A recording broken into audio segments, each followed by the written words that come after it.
Oh, you're awake. Looks like I won the bet. My buddies thought you wouldn't make it through the night, considering the other people that traveled with you died rather quickly and, horribly. But I had faith in you, and thanks to that faith, I am 5 gold richer. Oh, right, sorry. I was just excited about winning a bet. It doesn't happen to me often. I'm assuming you're really confused, which is fair. You were probably halfway around the world doing whatever you were doing, suddenly saw a brilliant flash of light, and woke up in front of my ugly face. Before you ask, no, you being here isn't my fault. It's the fault of the wizard employing us. She had used some magic to transport our mercenary company to her tower, and had a bit of a hiccup, transporting you with us to the desert of Kumeria. Never heard of it. Not surprising. Honestly, it's not usually a place people want to visit. Known mostly for endless desert, terrible monsters, and, not much else. A place wisely avoided by most who don't have a death wish. But that has recently changed. The desert has started to wake up in a sense. Magical energies that scholars say have lain dormant for who knows how long have begun surging up, creating pools of energies that create magical hurricanes that stain the usually crystal clear skies above them with prismatic and occasionally mind-altering colors. Well springs of mana that mages from all over the world are coming to claim for themselves. And when these mages find these loci of power, they immediately build towers of ivory and bronze to hoard this mana and perform magical feats impossible anywhere else. Of course, building these towers and keeping these towers are two very different things. There are forces in this desert aiming to take these loci of magic for themselves. The most obvious of these enemies are of course rival mages.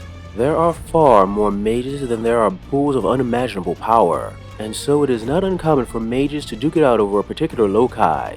But worse than power-hungry mages are the numerous types of monsters that constantly assault these towers.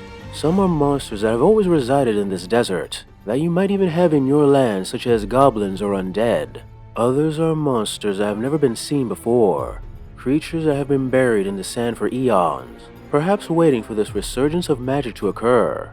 There might also be creatures from unspeakable realms beyond time and space that will probably make you insane if you stare at them too long.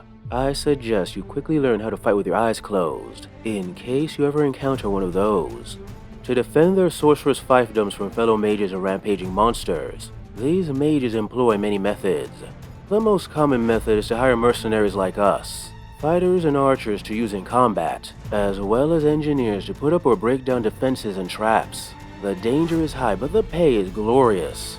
You survive your contract, you could find yourself never having to work again. Of course, surviving to get the money is the hard part. Besides mercenaries, the mages also have their sorcerous powers to call upon, summoning powerful elemental spirits, and unleashing terrible magic from atop their magic carpets, or whatever they use to fly around the battlefield.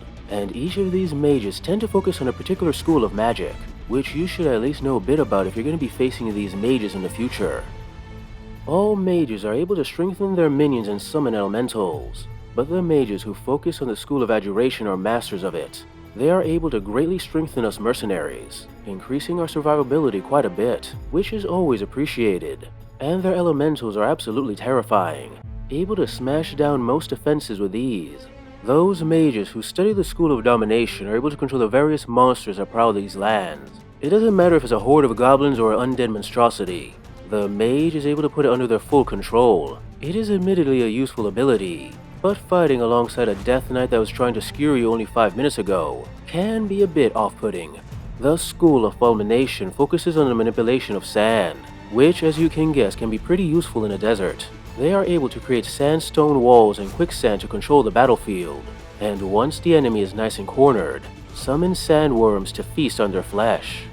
As you can guess from the name, those mages of the School of Immolation tend to focus mainly on the more destructive aspects of magic, primarily in the form of fire, burning enemies with a dragon's breath and firestorms, and unleashing massive meteors on anything too tough for its own good. And on a few occasions they actually remember us minions. They might cast a Burning Blade spell to give us some rather impressive fire weapons.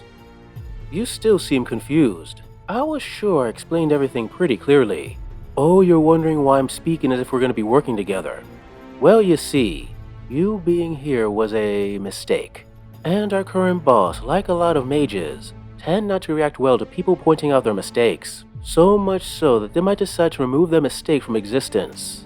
So unless you want to try to convince the arrogant, ultra-powerful mage that she should take responsibility for her actions, I suggest you put on some armor, get used to swinging a sword, and get ready for a few months of brutal combat. And hell, if you survive, you'll be back home all the richer. Not a bad deal when you think about it. Hey guys, I hope you enjoyed this video on Mystic Skies, a miniatures war game set, I believe, also in the Relicblade universe, which is also an awesome miniatures war game. If you like the idea of being a wizard in the desert, flying around looking for locals of power with the command of your massive powers, as well as an army behind you to crush anything underneath your heel, with interesting rules that make you drive around your carpet like sort of like a car looping in and out and basically throwing fireballs, give it a check. Link down below.